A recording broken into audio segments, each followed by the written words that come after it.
Hello student, welcome back to my YouTube channel Arihant lecturer. अगर आप class 10th या 12th में हो, अगर ये वीडियो आपके सामने आई तो इस वीडियो को पूरा ज़रूर देख लेना, क्योंकि आज की इस वीडियो में हम निबंध लिखने का एक ज़बरदस्त तरीका देखेंगे। प्यारे बच्चों, निबंध तो सभी लिखते हैं, लेकिन निबंध राइटिंग जो होता है, निबंध लेखन जो होता है, एक ऐसा टॉपिक होता है जहाँ पे एग्जामिनर को एक मौका होता है आपके नंबर को काटने का। लेकिन आज की इस वीडियो को आपने पूरा देख लिया तो मैं 100% गारंटी के साथ कहता हूं कि आपके एक भी नंबर नहीं कट सकते हैं। और ये मौका जो एग्जामिनर के हाथ में है, जो शिक्षक के हाथ में है, वो मौका मैं उनके हाथों से छीन लूंगा। क्योंकि अगर आप ऐसे निबंध लिख कर आओगे तो आपके एक भी नंबर नहीं कटेंगे, ये मेरी 100% गारंटी है। मैं खुद एग्जामिनर हूं और 7 सालों से बोर्ड एग्जाम की कॉपी चेक कर रहा हूं। मुझे पता है कि निबंध लिखने का सबसे बेस्ट तरीका क्या होता है और कैसे लिख दोगे तो एग्जामिनर आपका एक भी नंबर नहीं काटेगा। ठीक है, देखिए कक्षा 10वीं और 12वीं सबसे महत्वपूर्ण निबंध के बारे में आज की इस वीडियो में बात करेंगे। बोर्ड परीक्षा में निबंध लिखने का सबसे नया और जबरदस्त तरीका क्या है, निबंध को कैसे लिखा जाए कि टीचर का अगर दिल पत्थर का भी हो तो पिघल जाए बच्चा और पूरा का पूरा नंबर देने के लिए मजबूर हो जाए। और जो तरीका बताऊंगा ना, ये टॉपर कैसे लिखते हैं आज की इस वीडियो में हम जानेंगे।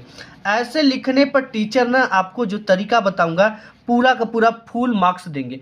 ये चाहे आप में 7 नंबर का आता हो, 9 नंबर का आता हो या 15 नंबर का आता है, आपको पूरा का पूरा नंबर मिलेगा, ये मेरी गारंटी है। ठीक है, अगर आज की इस वीडियो पे आपने क्लिक किया है तो आप एक बच्चा लकी इंसान हो। आज की इस वीडियो में हम देखेंगे पर्यावरण प्रदूषण की समस्या और समाधान पर निबंध। ठीक है, निबंध तो बहुत सारे इंपॉर्टेंट है, लेकिन आज की वीडियो में इस निबंध के बारे में हम देखेंगे। तो यहाँ पर देखिए लिखना कैसे, सब कुछ मैं आपको बताऊंगा। और यहाँ पर देखिए एक ही निबंध को जब 2 छात्र लिखते हैं, अगर एक टॉपर स्टूडेंट लिखता है, अगर 7 नंबर का बच्चा तो उसे 7 में 7 नंबर मिलता है। वहीं एक अगर इसे नॉर्मल स्टूडेंट लिखता है तो उसे 7 में 5 नंबर मिलता है। यानी इस बच्चा का जो 2 नंबर है ये कहां पर कट गए और क्यों कट गए। अगर आज की इस वीडियो को आप मिस कर दोगे तो आप दोबारा ये नहीं जान पाओगे कि ये नंबर कहां पे कटे हैं। अगर आज की इस वीडियो को आप देख लेते तो आपका कभी जिंदगी में एक भी नंबर नहीं कट सकता है। ठीक है, तो यहाँ पे हमारे पास जो क्वेश्चन पेपर है, इसमें देखिए कैसे पूछेगा और किस तरह से आपको इसको लिखना होता है।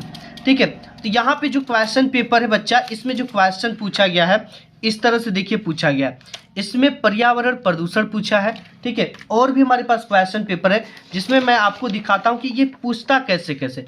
पर्यावरण प्रदूषण समस्या और समाधान पूछ रखा है। और भी देखिए क्वेश्चन पेपर इसमें देखिए कैसे पूछा है, इसमें पूछ रखा है पर्यावरण प्रदूषण की समस्या और समाधान।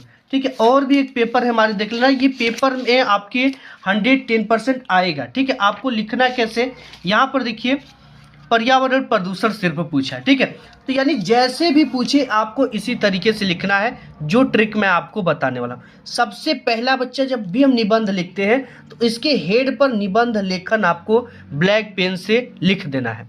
उसके बाद ये जो निबंध आता है कितने प्रश्नोत्तर संख्या के अंतर्गत आता है। जैसे इस पेपर में देख सकते हो आप कि ये 30वें क्वेश्चन के अंतर्गत पूछा गया है। ठीक है, तो यहाँ पे लिखना है आपको प्रश्नोत्तर संख्या 30। इसके बाद इसके नीचे डबल ब्लैक पेन से पाई खींच देना है। इसके बाद जो भी टॉपिक आपके पेपर में दिया है उसी टॉपिक को यहाँ पर ब्लैक स्केच से लिखना है। अगर स्केच अच्छी है तो लिखना, अदरवाइज आप ब्लैक पेन से इसे लिख देना। ठीक है, अब इसके बाद इतना काम हो गया और इसके नीचे डार्क पाई इस तरह से खींचा होना चाहिए। अब प्यारे बच्चों आपको लिखना क्या है, सबसे इंपॉर्टेंट और मोस्ट इंपॉर्टेंट क्या होता है, टीचर को इंप्रेस करने का तरीका। यहां पर आपको इन्वर्टेड कॉमा में कोटेशन लिखना है। ठीक है, अगर आपको इंग्लिश में कोटेशन पता है तो इंग्लिश में लिख दो। बहुत सारे बच्चों की कॉपी चेक करता तो उसमें इंग्लिश में भी रहता है। अगर हिंदी में पता है तो हिंदी में लिख दो और इससे रिलेटेड ही लिखना है। जैसे यहाँ पर है, अगर चाहते हो स्वच्छ वायु स्वच्छ जल तो लगाओ पेड़ पौधे और बचा लो पर्यावरण। इतना लिखने के बाद एक पाई देकर इन्वर्टेड कॉमा बंद कर देना। और जब भी हम कोटेशन को लिखेंगे बच्चा, तो हमें इधर से कुछ लाइन छोड़कर, कुछ जगह इधर से छोड़कर इसको बीच में लिखना है। और बीच में जब भी लिखेंगे तो हम ब्लैक पेन से इसको लिखेंगे। ठीक है, इतना क्लियर हो गया, एक लाइन छोड़कर इस तरह से लिखना है। इसके बाद बच्चा आपको हेडिंग डालनी है रूपरेखा, ब्लैक पेन से रहेगा, नीचे डबल पाई खींचा रहेगा। अब रूपरेखा के अंतर्गत बच्चा ये बताने का प्रयत्न करता है कि हमने कितने हेडिंग के अंतर्गत इस पूरे निबंध को कवर किया है। यहाँ पे पहली हेडिंग है प्रस्तावना, ठीक है, जो कि सभी निबंध में हम प्रस्तावना को लिखते हैं। और दूसरा है प्रदूषण का अर्थ, यानी जो चीज़ें हम लिख रहे हैं उसका अर्थ क्या है। प्रदूषण की प्रकार, जो जिस चीज़ के बारे में हम लिख रहे हैं उसका प्रकार क्या है। इसके बाद है प्रदूषण के कारण क्या है, इसका कारण भी तो कुछ ना कुछ होगा। प्रदूषण को रोकने का उपाय क्या है, हम इसे रोक कैसे सकते हैं। ठीक है, कोई भी दुनिया का चीज़ हो उसे रोकने का उपाय तो ज़रूर होगा।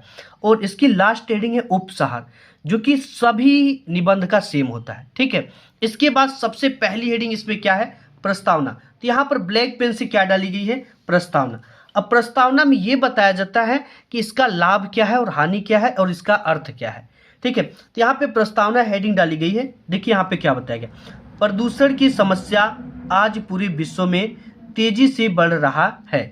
देखिए पूरा देश जो है ना उद्योग चला रहा है, और उद्योग में जाहिर सी बात है कि उससे प्रदूषण होगा ही होगा। ठीक, उसको उपाय है लेकिन उससे प्रदूषण हो रहा है। प्रदूषण की समस्या आज पूरे विश्व में तेजी से बढ़ रहा है। इसका मुख्य कारण जनसंख्या वृद्धि है, और सबसे बड़ा कारण यही है, जनसंख्या वृद्धि को अगर रोक दी जाए तो पूरा प्रदूषण नियंत्रण किया जा सकता है। इसका सबसे मुख्य कारण जनसंख्या वृद्धि है, क्योंकि जनसंख्या के लिए हम मोटर बना रहे हैं, कारें बना रहे हैं, सुविधाएं को बना रहे हैं। ठीक है, ज़्यादा से ज़्यादा जो है फूड बना रहे हैं और ज़्यादा से ज़्यादा प्रोडक्ट तैयार कर रहे हैं। जब हमारे वातावरण में कुछ हानिकारक तत्व आ जाते हैं तो वातावरण दूषित हो जाता है, जिससे सभी जीवधारियों का जीवन संकट में पड़ जाता है। ठीक है, जैसे हमारे जो वातावरण है जिसमें हम स्वच्छ सांस ले रहे हैं, इसमें अगर कोई आपके बगल में पशु ही मर जाता है तो आपका सांस लेना दूभर हो जाता है कि नहीं, आपको सांस लेने में प्रॉब्लम होती है। अगर कहीं आपके बगल में टायर की कंपनी बैठी जिससे धुआं निकल रहा है तो वो भी आपके लिए प्रॉब्लम होगा।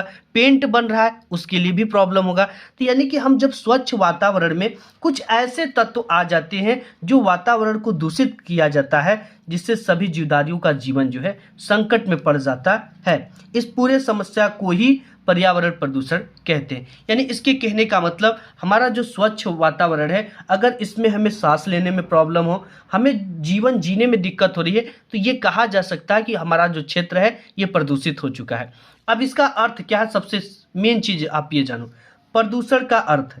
ठीक है, अपने आसपास का वातावरण दूषित हो जाना ही प्रदूषण कहलाता है। ठीक है, अपने आसपास का जो वातावरण है अगर ये दूषित हो जाए तो ही पर्यावरण प्रदूषण कहलाता है। नेक्स्ट देखते हैं। अब यहाँ पर देखिए नेक्स्ट डाला गया हेडिंग प्रदूषण के प्रकार। ठीक है, आज हमारे वातावरण में कई प्रकार के प्रदूषण फैल गया है, जिनमें से कुछ प्रमुख प्रदूषण निम्न है। जैसे हमारा वायु भी प्रदूषण है, वायु प्रदूषण, जल प्रदूषण, मृदा प्रदूषण या रासायनिक प्रदूषण, ध्वनि प्रदूषण, ये सबसे मुख्य प्रदूषण आज के समय देखे जा रहे हैं। ठीक है, तो सबसे पहली हेडिंग इसमें है वायु प्रदूषण। ब्लैक पेन से डबल पाई नीचे खींचते हुए लिखेंगे। देखिए, वायु प्रदूषण वायु की शुद्धता तथा गुणवत्ता को कम करता है। जाहिर सी बात है, वायु प्रदूषण जब होगा तो उसमें कुछ न कुछ तत्व तो मिलेंगे, तभी तो हमारा वायु प्रदूषित होगा। तो ये क्या करता है, इसकी गुणवत्ता को तथा शुद्धता को कम करने का कार्य करता है। वायु प्रदूषण मुख्यतः वायु के दूषित करने के कारण होता है। वायु प्रदूषण जाहिर सी बात है कि वायु को दूषित करेंगे तो वायु प्रदूषण होगा। वायु प्रदूषण में विशेष प्रकार की गैसें अपने विशेष अनुपात में उपस्थित हैं। जीवधारी अपने क्रिया में ऑक्सीजन व कार्बन डाइऑक्साइड का उपयोग करते हैं। जैसे जीवधारी में हम लोग क्या है, हम लोग इंसान हैं, और जो पौधे हैं पौधों में भी जीव होता है। तो ये क्या करते हैं, ये कार्बन, हम लोग ऑक्सीजन लेते हैं। ठीक है, तो जब हम सांस को छोड़ते हैं तो हम कार्बन डाइऑक्साइड छोड़ते हैं, और ये कार्बन डाइऑक्साइड पौधे लेते हैं और पौधे ऑक्सीजन को छोड़ते हैं। ठीक है, तो हम किस पे निर्भर हैं, हम ऑक्सीजन पे, और वो हमारे कार्बन डाइऑक्साइड पर। देखिए यही चीजें बोल रखा है कि गैसें अपने विशेष अनुपात में उपस्थित है। जीवधारी अपने क्रिया में ऑक्सीजन व कार्बन डाइऑक्साइड का उपयोग करते हैं। मानव अपनी आवश्यकता के कारण वायु को प्रदूषित कर रहा है। जी बिल्कुल जरूरी है कि मानो आज अपनी आवश्यकता के कारण वायु को प्रदूषित कर रहा है, क्योंकि देखिए अपने आवश्यकता के लिए, खेती के लिए पेड़ को काट रहा है, ठीक है, और अपने सुविधा के लिए बड़ी बड़ी कंपनियों को लगा रहा है, जिससे हमारा वायु जो है प्रदूषित हो रहा है। वायु प्रदूषण का मुख्य कारण उद्योगों यानी फैक्ट्रियों, कारखानों से निकलने वाला धुआं है, ठीक है, सबसे मुख्य कारण यही है। इसके बाद यहाँ पर एक कोटेशन लिखा गया है कि शारीरिक ऊर्जा में जो लाए निखार, स्वच्छ वायु ही एक ऐसा आधार, ठीक है, स्वच्छ वायु का बहुत बड़ा आधार है। तो इस तरह से कोटेशन लिखना है। नेक्स्ट देखते हैं, तो वायु प्रदूषण के बाद यहाँ पे है जल प्रदूषण। देखिए जल का हमारे जीवन में सबसे महत्वपूर्ण योगदान है। जल नहीं तो कल नहीं, जल ही जीवन है। अब यहाँ पर देखिए कुछ इंपॉर्टेंट चीज़ों को इन्वर्टेड कामों में और ब्लैक पेन से हाईलाइट करके लिखा गया है। अब यहाँ पे जल ही जीवन है, इसके जगह पे आप वाटर इज लाइफ भी लिख सकते हो, कोई दिक्कत नहीं है, ठीक है। तो इन सब चीज़ों को देखिए हाईलाइट किया गया है। तो एग्जामिनर का जो निगाह है ना, इसी हाईलाइट चीज़ पर जाएगा और आपको पूरा नहीं पढ़ेगा, नंबर दे देगा, ठीक है। तो जल ही जीवन है। जल में कुछ तत्व जैसे खनिज लवण, कार्बनिक, अकार्बनिक गैसें आदि का अधिक मात्रा हो जाने के कारण जल जो है प्रदूषित हो जाता है। यानी जल में जब खनिज लवण, कार्बनिक और अकार्बनिक गैस हैं आदि का अधिक मात्रा हो जाने के कारण जो जल होता है वो प्रदूषित हो जाता है। और इसके अलावा कैसे प्रदूषित होता है? कल, कारखाने और घरों के नालों से निकलने वाले गंदे पानी व कचरे कई बार नदियों और अन्य जल स्तरों में मिल जाते हैं। जिससे हम लोग क्या करते हैं, अपने घर की जो गंदी नालियाँ होती है, ठीक है, बहुत सारे लोग तो अपने शौचालय की नाली भी नाला में निकाल देते हैं। तो इससे क्या होता है, जल प्रदूषित हो जाता है, ठीक है। और बड़े बड़े नदियों में सीधे कारखाने से जो पानी निकलते हैं उसको बहा दिया जाता है, ठीक है। तो इससे हमारा जल क्या होता है, प्रदूषित होता है। और जल में क्या करते हैं हम, पशुओं को नहला देते हैं, उसमें जो कपड़े को साफ करते हैं और गंदी थैलियाँ इत्यादि कूड़े कचरे फेंकते हैं, उससे भी हमारा जल क्या होता है, प्रदूषित होता है। गंदे पानी वो कचरे कई बार नदियों और अन्य जल स्तरों में मिल जाते हैं, जिससे जल प्रदूषित हो जाता है। जल प्रदूषण के कारण अनेक बीमारियां पैदा होती है। दूषित जल से होने वाला सबसे खतरनाक बीमारी हैजा है, दस्त है, पेचिश हो जाता है, बुखार हो जाता है, टाइफाइड इत्यादि गंदे जल से बीमारी हो जाती है। अब यहाँ पे देखिए जो इंपॉर्टेंट बीमारी है उसको ब्लैक पेन से इस तरह से हाईलाइट करके लिखा गया है। अब यहाँ पर इसके लिए भी एक कोटेशन है, जब होगा स्वच्छ जल तभी होगा जीवन सफल, ऐसे आपको लिखना है। इसके बाद है नेक्स्ट ध्वनि प्रदूषण। देखिए ध्वनि प्रदूषण क्या है? ध्वनि प्रदूषण आज की एक नई समस्या है और इसे वैज्ञानिक प्रगति ने पैदा किया है। जाहिर सी बात है कि आज वैज्ञानिक प्रगति डीजे का आविष्कार किया, जेट विमान का आविष्कार किया, ट्रेनें बनाई, ठीक है, और बहुत सारे ऐसे जो है उपकरण बनाए जो कि काफ़ी ज़्यादा मात्रा में आवाज़ करते हैं, लाउड स्पीकर बनाया, हार्न बनाया। देखिए यहाँ पर है ध्वनि प्रदूषण आज की एक नई समस्या है। इसे वैज्ञानिक प्रगति ने पैदा किया है, जैसे कार, ट्रेन, मशीनें, कारखाने, motor car, loud speaker, tractor, jet विमान इत्यादि हैं। इन सब चीज़ों से ध्वनि प्रदूषण होता है, ठीक है। के तीव्र ध्वनि के कारण, इन सब के तीव्र ध्वनि के कारण जो ध्वनि है इसका संतुलन बिगड़ जाता है, जिससे ध्वनि प्रदूषण बढ़ जाता है, जिसका प्रभाव लोगों में मानसिक संतुलन पर भी पड़ता है। इससे लोगों में चिड़चिड़ापन हो जाता है और काफ़ी ज़्यादा दिमाग उग्र भी हो जाता है, ठीक है। अब देखिए ध्वनि प्रदूषण भी जो है हमारे सेहत के लिए खतरनाक है, ठीक है। तो आज की जो सरकार है उसको एक डीजे को भी एक निश्चित कर दिया गया है कि आप इतने डेसिबल से ज़्यादा नहीं बजा सकते हैं। नेक्स्ट देखते हैं, आपका है यहाँ पे रासायनिक प्रदूषण, ठीक है।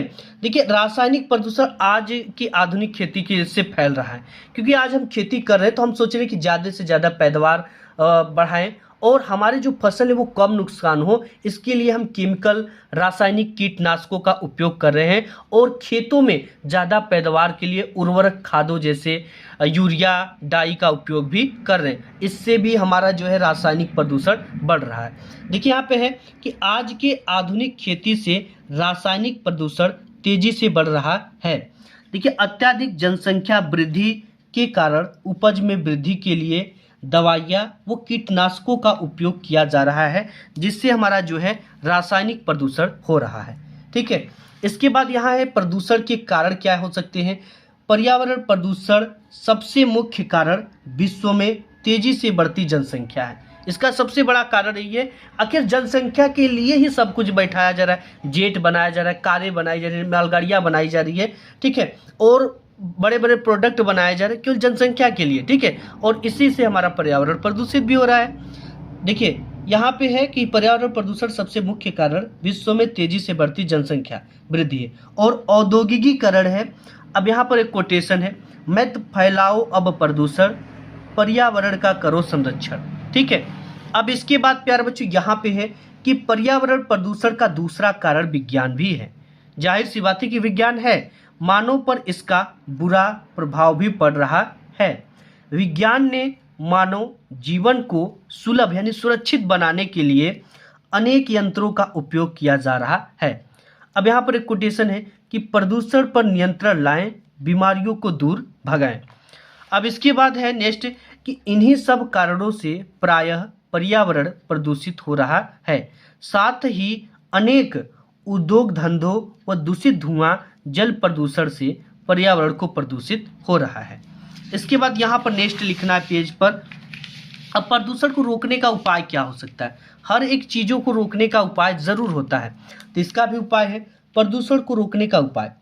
प्रदूषण की समस्या को कम करने के लिए यह आवश्यक है कि अधिक से अधिक वृक्षारोपण किया जाए, क्योंकि वृक्षारोपण हम करेंगे तो वृक्ष जो होते हैं वो ऑक्सीजन हमें देते हैं और ऑक्सीजन हमारे जो जीवधारी हैं हम लोग लेते हैं। ठीक है, तो इससे पर्यावरण शुद्ध होगा। अब इसके बाद क्या है, एक कोटेशन, जब आसपास हरियाली होगी तब जीवन में खुशहाली होगी, ऐसे आपको लिखना है। ठीक है, और यहाँ पर है और बढ़ती हुई जनसंख्या पर रोकथाम करना चाहिए।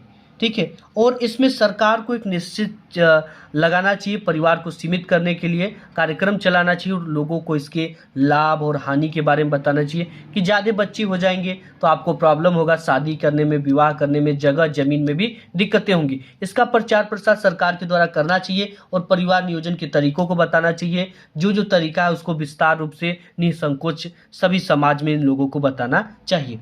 देखिए, जल में कचरे व मृत शवों को न बहाया जाए, इसके जगह पे अच्छा होता है कि आप इसको खनकर गाड़ दें, तथा धुआं से बचने के लिए कल कारखानों को वहां बनाया जाए जहां जनसंख्या कम हो। ठीक है, दूर जंगल की तरफ बनाया जाए, लेकिन जंगल की तरफ बनेगा तो जंगल के जीव जंतु परेशान हो जाएंगे। यानी ऐसी जगह पे बनाई जाए जहाँ पे जंगल भी ना हो, काफ़ी ज़्यादा मात्रा में खुला हो। ठीक है, प्रदूषण को दूर भगाएंगे, वातावरण को स्वच्छ हम बनाएंगे।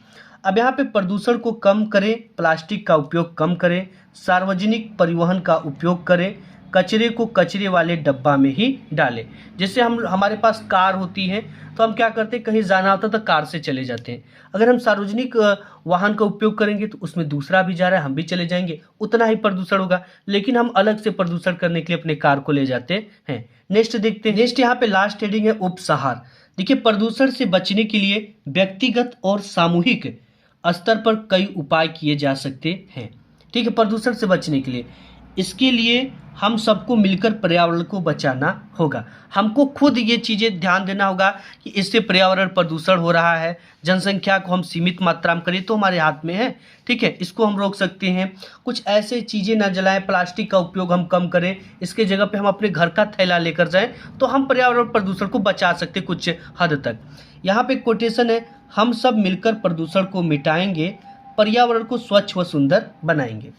अब यहाँ पे नेक्स्ट है कि प्रदूषण की समस्या आज पूरा विश्व में है, इसके लिए शासन व सरकार को भी पूर्ण रूप से इस पे ध्यान देना चाहिए और पर्यावरण को बचाने के लिए उचित कार्य करना चाहिए। सरकार को भी इसमें महत्वपूर्ण भूमिका निभाना चाहिए और लोगों को जागरूक करना चाहिए इसके प्रति। ठीक है, और लोगों को बताना चाहिए कि इससे क्या लाभ है, इससे क्या हानि है। ठीक है, तो इस तरह से आप अपने बोर्ड एग्जाम में लिख कर आना। ठीक है, बिल्कुल इसी तरह से आना, ये एग्जाम में आएगा, ऐसे ही लिख देना, आपको पूरे के पूरे नंबर मिल जाएंगे। वीडियो पसंद आए तो लाइक करना, अपने दोस्त यार में से शेयर करना। मिलूंगा एक नेक्स्ट वीडियो में, तब तक के लिए धन्यवाद।